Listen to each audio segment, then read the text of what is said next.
Now, the district is where the district snow team is fanned out across the city, pre-treating the roads.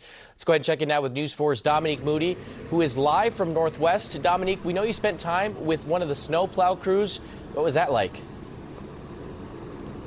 Yeah, Mauricio, it was a great experience. We were talking about getting a chance to see how they treat the roads as they go through different neighborhoods. I want you to check it out right now. You can see some of those plows moving throughout the streets and trying to ensure that they were able to get what they needed to do done early. We know that, again, D.C. crews are dispatched to different zones around the city, ensuring each neighborhood gets treated with salt before the storm gets here. DPW says at full capacity, they could have more than 800 snow removal workers. We saw plenty of plows out treating both main arteries and back roads. The crews go back and forth on some streets, along with those neighborhoods that have a lot of hills, which can be tricky. Snow teams started to check plows yesterday to create a seamless process for tonight, and heading into Sunday this afternoon, we rode with Adam Dinkins, a D.C. native who says he takes pride in clearing the roads for those around the nation's capital and his hometown.